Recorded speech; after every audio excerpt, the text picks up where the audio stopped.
Hello, good mornings. In the last class, we had a discussion over the different blocks of the periodic table. Under the classification of elements and the periodicity in the property, let us move on to the study about the metal. What are metals and what are the characteristic of metals and where we observe the metallic elements in the periodic table. Metal ಅಂದರೆ ಲೋಹಗಳು. Okay, ಕನ್ನಡದಲ್ಲಿ ಲೋಹಗಳು ಅಂತ ಕರೀತಾರೆ. ಲೋಹಗಳು periodic ಟೇಬಲ್ಗಳಲ್ಲಿ ಲೋಹಗಳು ಯಾವ ಯಾವ ಒಂದು ಪೊಸಿಷನ್ನಲ್ಲಿ ನಾವು ಅಬ್ಸರ್ವ್ ಮಾಡ್ಬೋದು ಮತ್ತು ಯಾವ್ಯಾವ ಥರ ಒಂದು ಅದರ ಫ್ಯೂಚರ್ಸ್ಗಳಿದೆ. Okay, metals comprises more than 78% of all known element. So in the known element, ನಮಗೆ ಗೊತ್ತಿರುವಂಥ ಎಲಿಮೆಂಟ್ಸ್ಗಳಲ್ಲಿ 78% ಏನು ಎಲಿಮೆಂಟ್ಸ್ಗಳಿವೆ ಅವು ಮೆಟಾಲಿಕ್ ಪ್ರಾಪರ್ಟಿಯನ್ನು ತೋರಿಸ್ತದೆ. That means these are metals. Okay, metallic property ಅಂದರೆ ಏನಿರಬೇಕು ಅದರಲ್ಲಿ? ಅದು conduct electricity and heat. So malleability, ductility ಇರಬೇಕು, ಹೈ ಮೆಲ್ಟಿಂಗ್ ಪಾಯಿಂಟ್ ಇರಬೇಕು, ಬಾಯ್ಲಿಂಗ್ ಪಾಯಿಂಟ್ ಇರಬೇಕು. ಸೊ ರೂಮ್ ಟೆಂಪರೇಚರಲ್ಲಿ ಅದು ಸಾಲಿಡ್ಸ್ ಸ್ಟೇಟಲ್ಲಿ ನಮಗೆ ಅಬ್ಸರ್ವ್ ಆಗಬೇಕು. ಓಕೆ, ಸೊ ಆ ಥರ ಕ್ಯಾರೆಕ್ಟರಿಸ್ಟಿಕ್ ಇರೋದಕ್ಕೆ ನಾವು ಮೆಟಲ್ಸ್ ಅಂತ ಕರಿತೇವೆ. Metal comprises more than 78% of known element and appear on the left side of the periodic table. So ಇಲ್ಲಿ ನಾವು ಪೀರಿಯಾಡಿಕ್ ಟೇಬಲನ್ನು ನಾವು ಅಬ್ಸರ್ವ್ ಮಾಡಿದರೆ, ಓಕೆ, ಸೊ ಈ ಪಾರ್ಟ್ ಏನಿದೆ, so these part is almost all these elements are metallic elements. Okay, are shows metallic property. So ಇದರಲ್ಲಿ ಏನು ಬರ್ತದೆ, ಈ ಥರ ಲೆಫ್ಟ್ ಪಾರ್ಟಲ್ಲಿ ನಮ್ಮ ಲೆಫ್ಟಿಗೆ ಪೀರಿಯಾಡಿಕ್ ಟೇಬಲಲ್ಲಿ ನಾವು ಅಬ್ಸರ್ವ್ ಮಾಡ್ತೇವೆ ಅವೆಲ್ಲ ಏನಾಗಿದೆ, ಮೆಟಾಲಿಕ್ ಪ್ರಾಪರ್ಟಿಯನ್ನು ಹೊಂದಿದೆ. ಓಕೆ, ಸೊ ಅದಕ್ಕೆ ಅದೇನಾಗಿದೆ 78%. ಸೊ ಅದರಲ್ಲಿ ತನ್ನ ಪಾಲನ್ನು ಹೊಂದಿಕೊಂಡಿದೆ. Metal then what are the important features? Metals are solids at room temperature. Metals are usually have high melting point, boiling point. They are good conductor of heat and electricity. They are malleable and ductile. Okay, ನೀವು ಕನ್ನಡದಲ್ಲಿ ಹೇಳಬೇಕು ಅಂದರೆ ಅವು ಘನ ರೂಪದಲ್ಲಿ ನಾವು observe ಮಾಡ್ಬೋದು ಲೋಹಗಳು. High melting point, boiling point, so ಅದರ ಕರಗುವ ಬಿಂದು ಇರ್ಬೋದು ಅಥವಾ ಬಾಯ್ಲಿಂಗ್, ಸೊ ಅದೇನಿದೆ ಅದು ಕೂಡ ಹೈ ಇರ್ತದೆ. Next, they are good conductors of heat and electricity. So ಉಷ್ಣ ವಾಹಕವಾಗಿ ಮತ್ತು ವಿದ್ಯುತ್ ವಾಹಕವಾಗಿ ಅವು ಆ್ಯಕ್ಟ್ ಮಾಡ್ತದೆ. ಸೊ ಮೆಟಲ್ಸ್ ಅಥವಾ ಲೋಹಗಳು. ಮೇಲಿಯಾಬಲ್ ಆ್ಯಂಡ್ ಡಕ್ಟಿಲಿಟಿ. ಸೊ ಅದನ್ನು ನಾವು ಜಪ್ಪಿ ಅದನ್ನು ಏನು ಮಾಡ್ಬೋದು, ಶೀಟಾಗಿ ಮಾಡ್ಬೋದು, ಇಲ್ಲ ಅಂದರೆ ಅದನ್ನು ವಯರ್ ಥರ ನಾವು ಮಾಡ್ಬೋದು. ಸೊ ಅದಕ್ಕೆ ನಾವೆಲ್ಲ ಮೇಲಿಯಾಬಿಲಿಟಿ, ಡಕ್ಟಿಲಿಟಿ ಪ್ರಾಪರ್ಟೀಸನ್ನು ನೀವು ಹೈಸ್ಕೂಲಲ್ಲಿ ಕೂಡ ಸ್ಟಡಿ ಮಾಡಿದ್ದೀರಿ, ಲೋಹಗಳ ಬಗ್ಗೆ ಸ್ಟಡಿ ಮಾಡಿದ್ದೀರಿ. ಓಕೆ, ಮೆಟಲ್ಸ್ ಬಗ್ಗೆ. Next, non metals. Okay, non metals are located at the top right side of the periodic table. So ಈಗೇನು ನಾವು ಮೆಟಲ್ ಅಂತ ಸ್ಟಡಿ ಮಾಡಿದ್ದೇವೆ, ಮೆಟಲ್ ಅಲ್ಲದೆ ಇರೋದೇನಿದೆ, ಅರ್ಧ ನಾನ್ ಮೆಟಾಲಿಕ್ ಪ್ರಾಪರ್ಟಿಯನ್ನು ಹೊಂದಿದೆ, ಅರ್ಧ ಮೆಟಲಾಯ್ಡ್ಸ್ ಆಗಿ ನಮಗೆ ಅಬ್ಸರ್ವ್ ಆಗ್ತದೆ. ಓಕೆ, ಸೊ ಇನ್ನು ರೈಟ್ ಸೈಡಲ್ಲಿ ಬರ್ತದೆ this part, only this much. Okay, so periodic ಟೇಬಲಲ್ಲಿ ಇಷ್ಟು ಪಾರ್ಟ್ ಮಾತ್ರ ನಮಗೆ right side, at the right side of the periodic table, top right side of the periodic table. Non metals are usually solids at low temperature with low melting and boiling point. So ಇದಕ್ಕೆ opposite ನಾವು ಲೋಹಗಳು ಏನು ನೋಡ್ತಾ ಇದ್ದೇವೆ, ಅದಕ್ಕೆ ಆ ಲೋಹಗಳು ಕಂಪ್ಲೀಟಾಗಿ ವಿರುದ್ಧವಾದ ಒಂದು ಫ್ಯೂಚರ್ಸ್ಗಳು ಅಥವಾ ಪ್ರಾಪರ್ಟೀಸ್ಗಳನ್ನು ಹೊಂದಿದೆ. ಓಕೆ, ಸೊ ಇಲ್ಲಿ ನಮಗೆ ಲಾಸ್ಟ್ ಪಾರ್ಟಲ್ಲಿ ನಮಗೆ ಇದು ಮೆಟಾಲಿಕ್ ಬರೋದಿಲ್ಲ, ಲಾಸ್ಟಲ್ಲಿ ರೇಡಿಯೋ ಆಕ್ಟಿವ್ ಮೆಟಲ್ಸ್ ಅಂತ ಬರ್ತದೆ. ಓಕೆ, ಓನ್ಲಿ ಟಾಪ್ ರೈಟ್ ಸೈಡಲ್ಲಿ ನಾವು ಜಾಸ್ತಿ ಅಬ್ಸರ್ವ್ ಮಾಡ್ಬೋದು. Next, metals are usually solid or gases at low temperature. So low temperature ಇರುವಾಗ ಕೆಲವೊಂದು ಸಾಲಿಡ್ಸ್ ಇದೆ, but almost all others are gases. Low ಟೆಂಪ್ರೇಚರಲ್ಲಿ ಮೀನ್ಸ್ ರೂಮ್ ಟೆಂಪರೇಚರ್ಗಿಂತ ಕಡಿಮೆ ಇದ್ದಾಗೂ they exist in the form of a gas and low melting and boiling point. So low ಟೆಂಪ್ರೇಚರ್ಲಿ ಅವು gaseous ಫಾರ್ಮಲ್ಲಿದೆ, ಅನಿಲ ರೂಪದಲ್ಲಿದೆ ಅಂತ ಹೇಳಿದ್ಮೇಲೆ ಅದರ ಕರಗುವ ಬಿಂದು ಕೂಡ ಏನಿರಬೇಕು, ಓಕೆ, ಕಡಿಮೆ ಇರಬೇಕು ಅಲ್ವಾ. Boiling point and melting point both, okay, ಎರಡೂ ಕೂಡ ಕಡಿಮೆ ಇದೆ. And they are poor conductor of heat and electricity. So ಆಗ ಹೇಳಿದಾಗೆ as usual the metals are good conductor but non metals are poor conductor of heat and electricity. So ಡಿಫ್ರೆನ್ಸನ್ನು ನೀವು ಇಲ್ಲಿ observe ಮಾಡ್ಬೋದು, ಡಿಫ್ರೆನ್ಸನ್ನು ನೀವು ನೋಟ್ ಮಾಡ್ಕೋಬೋದು ಆರ್ ಬರ್ಕೋಬೋದು. Okay, non metallic character increases as one goes from left to right across the periodic table. So ಈಗ ಏನಾಗಿದೆ ಹಾಗಿದ್ರೆ, ನಾವು ಒಂದು ಪೀರಿಯಾಡಿಕ್ ಟೇಬಲಲ್ಲಿ ಒಂದು ಕಡೆಯಿಂದ ಇನ್ನೊಂದು ಕಡೆಗೆ ಹೋದರೆ, ಓಕೆ, ಹೇಗೆ ಅಲಾಂಗ್ ಪೀರಿಯಡ್.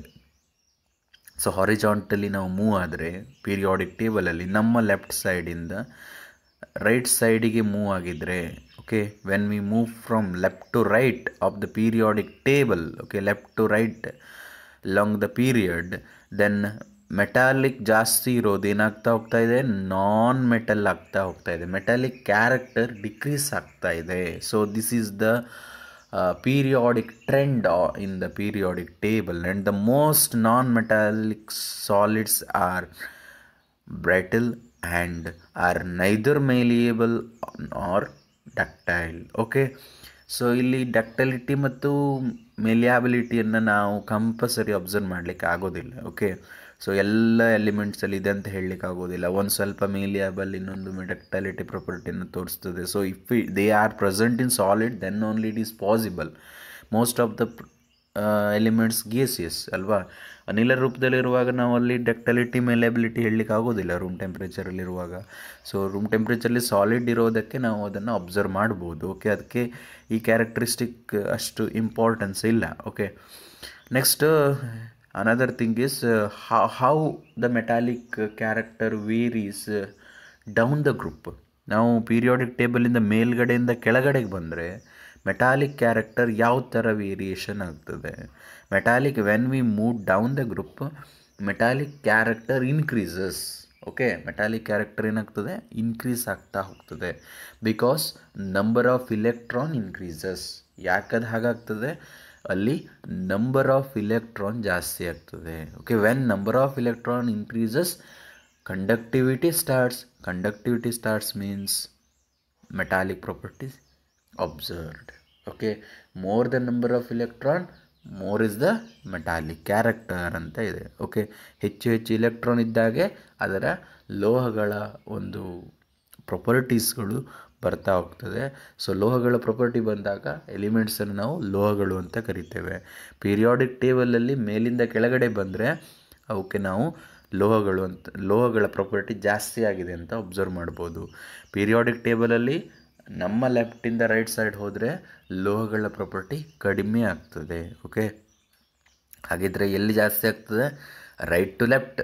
ನಾವು ರೈಟ್ ಸೈಡಿಂದ ಲೆಫ್ಟ್ ಸೈಡ್ ಮೂವ್ ಆಗಿದ್ರೆ ಮೆಟಾಲಿಕ್ ಪ್ರಾಪರ್ಟಿ ಜಾಸ್ತಿ ಆಗ್ತದೆ, ಮೇಲಿಂದ ಕೆಳಗೆ ಹೋದರೆ ಮೆಟಾಲಿಕ್ ಕ್ಯಾರೆಕ್ಟರ್ ಜಾಸ್ತಿ ಆಗ್ತದೆ. ಅಂದರೆ ಈ ಪಾರ್ಟಲ್ಲಿರೋದೆಲ್ಲ highly metallic. Okay, so left bottom ಸೈಡಲ್ಲಿ ಏನು ಬರ್ತದೆ, these are highly metallic elements. Next ಬರೋದು ಮೆಟಲಾಯ್ಡ್ಸ್. ಸೊ ಇದೆರಡು ಬಿಹೇವಿಯರ್ ಏನು metals and non metallic nature ಏನು ಅಬ್ಸರ್ವ್ ಆಗ್ತಾ ಇದೆ. ಸೊ ಅದೆರಡರ ನಡುವೆ ಏನೊಂದು ಪ್ರಾಪರ್ಟಿ ಇದೆ, ಅದಕ್ಕೆ ಆ ಥರ ಪ್ರಾಪರ್ಟಿನ ಬಿಹೇವ್ ಮಾಡೋದಕ್ಕೆ ನಾವು ಮೆಟಲಾಯ್ಡ್ಸ್ ಅಂತ ಕರಿತೇವೆ. Okay, metalloids, the property of the element is in between the metals and the non-metals. Such metals are or such elements are known as metalloids. What do you mean by metalloids? The element or any element which has a property or the property of the element is in between the metals and non-metals. Such elements are known as metalloids. The elements show the characteristic of both metals and non-metal. These elements are also called semi-metals. So ಇದಕ್ಕೆ semi metal ಅಂತ ಕೂಡ ಕರೀತಾರೆ. ಹಾಗಿದ್ರೆ ಇದರಲ್ಲಿ ಏನೇನು important ಎಲಿಮೆಂಟ್ಸ್ಗಳನ್ನ ನಾವು observe ಮಾಡ್ಬೋದು. Silicon is a metalloid, germanium is metalloid, arsenic is metalloid, antimony is metalloids and tellurium. So these are all belongs to the P block elements. Okay, just ನಾವು ಒಂದು ಪೀರಿಯಾಡಿಕ್ ಟೇಬಲ್ನ ಅಬ್ಸರ್ವ್ ಮಾಡಿದ್ರೆ ಗೊತ್ತಾಗ್ತದೆ. Okay, periodic ಟೇಬಲಲ್ಲಿ so ಈ ಪಾರ್ಟಲ್ಲಿ ಏನು ಬರ್ತಾ ಇದೆ, okay, so ಇಲ್ಲಿ yes, silicon, germanium, antimony, tellurium, okay, and astatine. So yellow colour observation ಏನು ಬರ್ತಾ ಇದೆ, ಈ ಪಾರ್ಟ್ ಏನಿದೆ ಡೈಗೋನಲಲ್ಲಿ ಪಿ ಬ್ಲಾಕಲ್ಲಿ, ಸೊ ಈ ಪಾರ್ಟ್ ನಾವು ನಾನ್ ಮೆಟಲ್ ಅಂತ ಕರಿಬೋದು. ಓಕೆ, ಸೊ ಈ ಗ್ರೀನ್ ಮತ್ತು ಪಿಂಕ್ ಕಲರಲ್ಲಿ ಏನು ಅಬ್ಸರ್ವ್ ಆಗ್ತದೆ, these are all non metals. So these are all non metals, others all are metals. ಉಳಿದವೆಲ್ಲ ಮೆಟಾಲಿಕ್ ಪ್ರಾಪರ್ಟಿಯನ್ನು ಶೋ ಮಾಡ್ತದೆ. Okay, so this is the physical property. Okay, the metallic property is a physical property. Okay, you should know about the metallic property to explaining the physical property of the element. So ನಾವು complete general ಆಗಿ ನಾವು periodic ಟೇಬಲಲ್ಲಿ ಈ ಕಾನ್ಸೆಪ್ಟನ್ನು ನೆನಪಲ್ಲಿ ಇಟ್ಕೊಂಡ್ರೆ each and every ಎಲಿಮೆಂಟಿನ ಒಂದು metallic physical ಪ್ರಾಪರ್ಟಿಯನ್ನು ಈಸಿಯಾಗಿ ಹೇಳ್ಬೋದು. For example calcium ಅಂತ ಕೊಟ್ಟಿದ್ದಾರೆ. What is the metallic property of calcium ಅಂತ ಹೇಳಿದ್ರೆ, calcium present at the left side ಅಲ್ವಾ. ಸೊ ಅದು ನಮ್ಮ ಪೀರಿಯಾಡಿಕ್ ಟೇಬಲಲ್ಲಿ ಲೆಫ್ಟ್ ಸೈಡಲ್ಲಿದೆ. ಸೊ ಹಾಗಿದ್ರೆ ಅದು ಏನಿರಬೇಕು, ಮೆಟಾಲಿಕ್ ಪ್ರಾಪರ್ಟಿ ಸ್ವಲ್ಪ ಜಾಸ್ತಿ ಇದೆ. ಸೊ ನಾವು ಅದೇ ಈ ಗ್ರೂಪಲ್ಲಿ ನೋಡಿದರೆ ಏನಂತ ಹೇಳ್ಬೋದು, ಗ್ರೂಪಲ್ಲಿ ಕ್ಯಾಲ್ಶಿಯಮ್ಮು ಸೊ ಮಿಡಲಲ್ಲಿದೆ. So metallic property of calcium is higher than the magnesium and beryllium but lower than the strontium and barium. So ಇಲ್ಲಿ ಸ್ಟ್ರಾನ್ಷಿಯಮ್, ಬೇರಿಯಮ್ ಈ ಎಲ್ಲ ಎಲಿಮೆಂಟ್ಗಳಿಗಿಂತ ಕ್ಯಾಲ್ಶಿಯಮ್ ಇದು ಮೆಟಾಲಿಕ್ ಪ್ರಾಪರ್ಟಿ ಕಡಿಮೆ ಇದೆ. ಯಾಕೆ, when we move down the group metallic character increases. That means sodium is more metallic than lithium, potassium is more metallic than sodium, rubidium is more metallic character than the cesium. So this is about the metallic character in the periodic table. Okay, next move on to the noble gases. These are the elements present in the group 18. So ನಾವು group 18 ನಾವು ಕೂಡ study ಮಾಡಿದ್ದೇವೆ, same concept ಅಲ್ವಾ. So ಇದು noble gas ಅಂತ ಕರೀತಾರೆ ಅಂತೇಳಿ. ಯಾವ್ಯಾವ್ದು ಬರ್ತದೆ ಅಲ್ಲಿ, start with helium family, helium, neon, argon, krypton, xenon, so like that. So ಇನ್ನು ಲಾಸ್ಟ್ಲಿ ರೈಟ್ ಸೈಡಿನ ಲಾಸ್ಟ್ ಗ್ರೂಪ್ ಏನು ಅಬ್ಸರ್ವ್ ಮಾಡ್ತೇವೆ, these are all noble gases. Then what are the important characteristic of noble gases? Each period, okay, so each period ends with the noble gas element. So ಯಾವುದೇ ಒಂದು ಪೀರಿಯಡ್ನಲ್ಲಿ ನಾವು move ಆಗ್ತಾ ಹೋಗಿದ್ರೆ 7 period ಇದೆ ಅಲ್ವಾ. How many periods? 7 periods in the periodic table. All 7 periods end with the periodic element, noble gas element. So noble gas element in the end ಆಗ್ತದೆ ಎಲ್ಲ periods. All the members are of gaseous nature and because of the presence of all the occupied filled orbitals, they have very little tendency to take part in the chemical combination. So ಏನು ಹೇಳ್ತದೆ next ಕ್ಯಾರೆಕ್ಟರಿಸ್ಟಿಕ್ಕು, noble gases are less reactive. Why these are less reactive? So suppose the same question asked in your exam, ಏನನ್ನು ಬರೀತೀರಿ? Okay, noble gases are less reactive. give reason. So ಏನು ಯಾಕೆ ಅದು? Because the presence of the fully filled orbital. So ಡೈರೆಕ್ಟಾಗಿ ಬರೀಬೋದು ಏನಂತೇಳಿ, fully filled orbital. Okay, so ಇಲ್ಲೇನಾಗಿದೆ, noble gas ಎಲಿಮೆಂಟ್ಸ್ಗಳಲ್ಲಿ ಔಟರ್ ಮೋಸ್ಟ್ ಶೆಲ್ ಕೂಡ ಕಂಪ್ಲೀಟ್ಲಿ ಫಿಲ್ಡ್ ಆಗಿದೆ. Okay, K shell, M shell, N shell ಏನೇನು ಅಬ್ಸರ್ವ್ ಮಾಡ್ತೀರಿ, ಸೊ ಅದೆಲ್ಲ ಒಂದೊಂದು ಎಲಿಮೆಂಟಲ್ಲಿ ಒಂದೊಂದು ಶೆಲ್ಲು ಕಂಪ್ಲೀಟ್ ಆಗಿದೆ. ಸ್ಯಾಟಿಸ್ಫ್ಯಾಕ್ಷನ್ ಇದೆ, ಎಲಿಮೆಂಟ್ಸ್ಗಳಿಗೆ ಎಷ್ಟು ಇಲೆಕ್ಟ್ರಾನ್ ಬೇಕಿತ್ತು ಅಷ್ಟಿದೆ. ದರ್ಬೋರ್ ಅದನ್ನು ನಾವೇನಿರ್ತಿರುತ್ತೆ NP6 ಅಲ್ಲಿ ತೋರಿಸ್ತೇವೆ ಅಲ್ವಾ, NS2 NP6. So P6 is the capacity of the p orbital is 6. So all p orbitals are satisfied with the electrons. So because of that they are less reactive. ನಿಮಗೆ ಏನು ಬೇಕೋ ಅದು ಸಿಕ್ಕಿದ ಮೇಲೆ ನೀವು ಸುಮ್ಮನೆ ಇರ್ತೀರಿ ಅಲ್ವಾ. ನಿಮಗೆ ಎಕ್ಸಾಮಿಗೆ ನನಗೆ 95 ಆಗಬೇಕಿತ್ತು, ಓಕೆ 95 ಬಿತ್ತು, ನೀವು ಸುಮ್ಮನೆ ಇರ್ತೀರಿ. ಇಲ್ಲ ಇನ್ನೊಂದು ಚಾನ್ಸ್ ಇದೆ, ನಿಮಗೆ 95 ಆಗಿಲ್ಲ, ಸೊ 80 ಆಗಿದೆ ಅಂದರೆ ಇನ್ನೊಂದು ಚಾನ್ಸ್ ಇದೆ ಎಕ್ಸಾಮ್ ಬರಲಿಕ್ಕೆ, ಅಥವಾ ನಿಮ್ಮ ಪರ್ಸಂಟೇಜನ್ನು ಇಂಪ್ರೂವ್ಮೆಂಟ್ ಅಂತ ಮಾಡಿ ತೋರಿಸ್ಲಿಕ್ಕೆ ಇನ್ನೊಂದು ಚಾನ್ಸ್ ಕೊಟ್ಟಿದ್ದಾರೆ ಅಂದರೆ ಮತ್ತೆ ಬರಿತೀರಿ. ಓಕೆ, ಸೊ ನಿಮ್ಗೆ ಏನು ಸಿಗಬೇಕಿತ್ತು ಅದು ಸಿಕ್ಕಿದ್ರೆ ನೀವು ಸುಮ್ಮನೆ ಇರ್ತೀರಿ, ಅಂದರೆ ಲೆಸ್ ರಿಯಾಕ್ಟಿವ್ ಆಗಿ ಉಳ್ಕೊಳ್ತೀರಿ. ಓಕೆ, ಅಥವಾ ನಿಮ್ಮ ಮನೆಯಲ್ಲಿ ಮೊಬೈಲ್ ತೆಗೆಸ್ಕೊಡ್ಲಿಲ್ಲ ಅಂತೇಳಿ ಪೇರೆಂಟ್ಸ್ ಜೊತೆಗೆ ಜಗಳ ಮಾಡ್ತಾ ಇರ್ತೀರಿ, ನನಗೆ ಬೇಕೇ ಬೇಕು ಅಂತೇಳಿ ಅಲ್ವಾ. ಸೊ ಈಗ ನಮಗೆ ಆನ್ಲೈನ್ ಕ್ಲಾಸ್ ಇದೆ, ಮೊಬೈಲಲ್ಲೇ ಕಳಿಸ್ತಾರೆ ನೋಡಬೇಕು ಅಂತೇಳಿ ಹೇಳ್ತೀರಿ. ಯಾವಾಗ ಮೊಬೈಲ್ ಸಿಕ್ತೋ ಅಥವಾ ಪೇರೆಂಟ್ಸ್ ಜೊತೆಗೆ ಆ ಥರ ಜಗಳ ಮಾಡೋದನ್ನು ಸ್ಟಾಪ್ ಮಾಡ್ತೀರಿ. ಅದು ನಿಮಗೆ ಬೇಕಾದ ಟೈಪಿನ ಮೊಬೈಲ್ ಸಿಕ್ಕಿದ್ರೆ ಸುಮ್ಮನೆ ಆಗಿಬಿಡ್ತೀರಿ. So you are satisfied. ಅಲ್ಲಿ ನೋಬಲ್ ಗ್ಯಾಸಿಗೆ ಏನಾಗಿದೆ ಅದೇ ಥರ ಆಗಿದೆ, ಅದು ಸ್ಯಾಟಿಸ್ಫ್ಯಾಕ್ಷನ್ ಆಗಿದೆ. ಯಾಕೆ ಅದು ಸ್ಯಾಟಿಸ್ಫ್ಯಾಕ್ಷನ್ ಆಗಿರೋದು? ಎಷ್ಟು ಇಲೆಕ್ಟ್ರಾನ್ ಬೇಕಿತ್ತು ಅಷ್ಟು ಇಲೆಕ್ಟ್ರಾನ್ ಕೊಟ್ಟಿದ್ದಾರೆ ಅದಕ್ಕೆ ಅಲ್ವಾ. ಬೆಳಗ್ಗೆ ನೀವು 4 ಇಡ್ಲಿನ ತಿನ್ಕೊಂಡು ಬರ್ತಿದ್ರಿ ಅಂದರೆ 4 ಇಡ್ಲಿ ತಿನ್ಕೊಂಡ್ಬಂದಿದ್ರೆ ಕಾಲೇಜಲ್ಲಿ ಸರಿಯಾಗಿ ಉಳ್ಕೊಳ್ತೀರಿ ಕ್ಲಾಸಲ್ಲಿ. ಅದೇ 2 ತಿನ್ಕೊಂಡು ಬಂದರೆ 2 ಪೀರಿಯಡಿಗೆ 2 ಪೀರಿಯಡ್ ಆದ ಕೂಡಲೇ ಸ್ಟಾರ್ಟ್ ಆಗ್ತದೆ, ಹಸು ಆಗಿರೋ ಫೀಲು ಸ್ಟಾರ್ಟ್ ಆಗ್ತದೆ. So you are not satisfied. ಆವಾಗ ರಿಯಾಕ್ಟಿವಿಟಿ ಸ್ಟಾರ್ಟ್ ಆಗ್ತದೆ ಅಲ್ವಾ. ಸೊ ಆ ಕಡೆ ನೋಡೋದು ಈ ಕಡೆ ನೋಡೋದು, ಎಷ್ಟೊತ್ತಿಗೆ ಕ್ಲಾಸ್ ಮುಗೀತದೆ ಅನ್ನೋದು ಸ್ಟಾರ್ಟ್ ಆಗ್ತದೆ. ಸೊ ನೋಬಲ್ ಗ್ಯಾಸಸ್ಸಲ್ಲಿ ಎಷ್ಟು ಇಲೆಕ್ಟ್ರಾನ್ ಬೇಕೋ ಅಷ್ಟು ಇಲೆಕ್ಟ್ರಾನ್ ಇರೋದ್ರಿಂದ so they are less reactive. ಈ ಥರ ಕ್ವಶನ್ಸನ್ನು ಕೇಳೋ ಚಾನ್ಸಸ್ ಇರ್ತದೆ ಎಕ್ಸಾಮಿಗೆ, ಸ್ವಲ್ಪ ಅದ್ರ ಬಗ್ಗೆ ಕಾನ್ಸಂಟ್ರೇಷನ್ ಕೊಟ್ಕೊಳ್ಳಿ. Next, these are also called inert gases. ಇದು ಕೂಡ important. Okay, noble gases are also known as inert gases. Inert ಅಂದರೆ ಸ್ಟೆಬಿಲಿಟಿಯನ್ನು ಪಡ್ಕೊಂಡಿರೋದು, ಲೆಸ್ ರಿಯಾಕ್ಟಿವ್ ಅಂತ ಏನು ಒಬ್ಸರ್ವ್ ಮಾಡಿದ್ದೇವೆ. Little tendency to take part in the chemical combination. ಇನ್ನೊಂದ್ರ ಜೊತೆ ಕಾಂಬಿನೇಷನ್ ಆಗೋದಿಲ್ಲ ಅಂದರೆ ಇನ್ನೊಂದ್ರ ಜೊತೆ ರಿಯಾಕ್ಷನ್ ಆಗೋದಿಲ್ಲ. ಸೊ ಇನ್ನೊಂದ್ರ ಜೊತೆ ರಿಯಾಕ್ಷನ್ ಕಡಿಮೆ ಇದೆ ಅಂದರೆ ಅದಕ್ಕೆ ಲೆಸ್ ರಿಯಾಕ್ಟಿವ್ ಅಂತ ಕರೀತಾರೆ. Okay, less tendency of take part in the chemical combination ಅಂತ ಹೇಳಿದರೆ ಇನ್ನೊಂದು ಎಲಿಮೆಂಟ್ ಜೊತೆಗೆ ಕಾಂಬಿನೇಷನ್ ಆಗಲಿಕ್ಕೆ ಟ್ರೈ ಮಾಡೋದಿಲ್ಲ, ಇನ್ನೊಂದ್ರ ಜೊತೆಗೆ ಕೆಮಿಕಲ್ ಕಾಂಬಿನೇಷನ್ ಆಗಲಿಕ್ಕೆ ಟ್ರೈ ಮಾಡೋದಿಲ್ಲ ಅಂದರೆ ಲೆಸ್ ರಿಯಾಕ್ಟಿವ್. ಯಾವುದು ಲೆಸ್ ರಿಯಾಕ್ಟಿವ್ ಇದೆ, ಪುವರ್ ರಿಯಾಕ್ಟಿವ್ ಇದೆ ಮತ್ತು ಸ್ಟೆಬಿಲಿಟಿಯನ್ನು ಅಬ್ಸರ್ವ್ ಮಾಡ್ಬೋದು, ಆ ಥರ ಇರೋದಕ್ಕೆ ನಾವು ಇನ್ನರ್ಟ್ ಗ್ಯಾಸಸ್, ಅವೆಲ್ಲ ಗ್ಯಾಸಸ್ ಅಲ್ವಾ, ಸೊ ಅದಕ್ಕೆ ಇದನ್ನು ಇನ್ನರ್ಟ್ ಗ್ಯಾಸಸ್ ಅಂತ ಕರೀತಾರೆ, ಅವ್ರು ಇನ್ನರ್ಟ್ ಎಲಿಮೆಂಟ್ ಅಂತ ಕೂಡ ಕರಿಬೋದು. All noble gases are exist in the form of a gases, because of that we called inert gases. Okay, next representative of elements. So ಇದು ಕೂಡ again very important part for your syllabus and exam point of view also. Okay, the element of group 1 is known as ಏನಂತ ಕರೀತಾರೆ?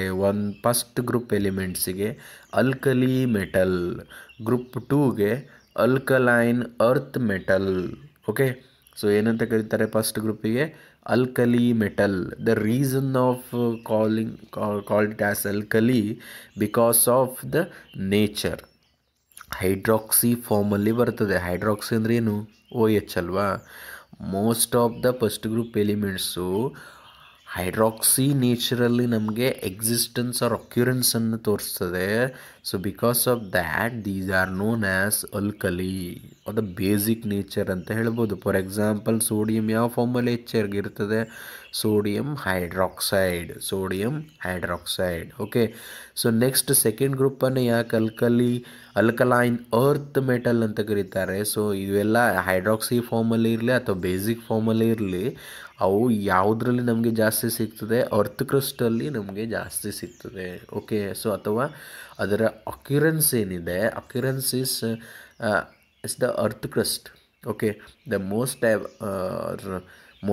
Of the ಕೇಸಸಲ್ಲಿ ಅಥವಾ ನಾವು ಜಾಸ್ತಿಯಾಗಿ ಅದರ ಓರ್ಗಳನ್ನು ಅರ್ತ್ ಕ್ರಸ್ಟಿಂದ ಅಬ್ಟೈನ್ ಮಾಡ್ಬೋದು. ಸೆಕೆಂಡ್ ಗ್ರೂಪ್ ಎಲಿಮೆಂಟ್ಸ್ಗಳು they are also exist in the form of hydroxy ಫಾರ್ಮಲ್ಲೇ ಇರ್ತದೆ. ಓಕೆ, ಸೊ ಈಗ ಜಸ್ಟ್ ಒಂದೊಂದು ಎಕ್ಸಾಂಪಲ್ಸನ್ನು ಅಥವಾ ಎಲಿಮೆಂಟ್ಸ್ಗಳನ್ನ ಪೀರಿಯಾಡಿಕ್ ಟೇಬಲಲ್ಲಿ ಅಬ್ಸರ್ವ್ ಮಾಡಿದರೆ, ಓಕೆ, ಸೊ ಇಲ್ಲಿ ನಮಗೆ ಫಸ್ಟ್ ಗ್ರೂಪ್ ಎಲಿಮೆಂಟ್ಸ್ ಅಂತ ಹೇಳಿದರು. Periodic table. ಸೊ ಇವೆಲ್ಲ ಫಸ್ಟ್ ಗ್ರೂಪ್ ಎಲಿಮೆಂಟ್ಸ್ ಅಲ್ವಾ. So these R first group elements. ಒಂದ್ಸಲ ಹೆಸರು ಹೇಳ್ಬಿಡುವ. Okay, hydrogen, lithium, sodium, potassium, rubidium and caesium, francium. Francium at the ಲಾಸ್ಟಲ್ಲಿರೋದು ಏನದು, francium. Okay, hydrogen, lithium, sodium, potassium, rubidium and caesium. So these are called as group 1 element. Okay, group 1 element ಅಂತ ಕರೀತಾರೆ. Group 1 element is also known as ಏನಂತ ಕರೀತಾರೆ, alkaline earth alkaline metal. ಯಾಕೆ, lithium hydroxide, sodium hydroxide, potassium hydroxide, ನೋಡಿ ಎಲ್ಲ hydroxide ಫಾರ್ಮಲ್ಲಿ observe ಮಾಡ್ತೀವಿ. Transition elements. So between S and P ಏನು ಸ್ಟಡಿ ಮಾಡಿದ್ದೇವೆ ಆಲ್ರೆಡಿ. ಸೊ ಅವಕ್ಕೆ ಏನಂತ ಕರೀತಾರೆ, ಟ್ರಾನ್ಸಿಷನ್ ಎಲಿಮೆಂಟ್ಸ್ ಅಂತ ಕರೀತಾರೆ. Transition elements include D block elements. They are present in the centre of the periodic table between S and P block elements. ಇದನ್ನು ಕೂಡ ನಾವು ಅಬ್ಸರ್ವ್ ಮಾಡಿದ್ದೇವೆ ಲಾಸ್ಟ್ ಕ್ಲಾಸಲ್ಲಿ. So next, inner transition elements. Which elements are known as inner transition elements? Yes, lanthanoids and actinoids are F block elements.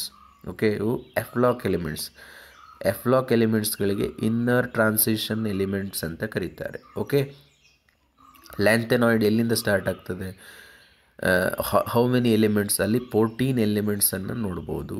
Lanthanum ಆದಮೇಲೆ ಅಂದರೆ D ಬ್ಲಾಕಲ್ಲಿ lanthanum ಇರೋದು D ಬ್ಲಾಕಲ್ಲಿ, ಅದಾದಮೇಲೆ ಏನು ಬರ್ತದೆ ಅದು ಲ್ಯಾಂಥನಾಯ್ಡ್ಸು. ಸೊ 14 ಎಲಿಮೆಂಟ್ಸ್ಗಳು. ನೆಕ್ಸ್ಟು ಆ್ಯಕ್ಟೆನಾಯ್ಡ್ಸ್.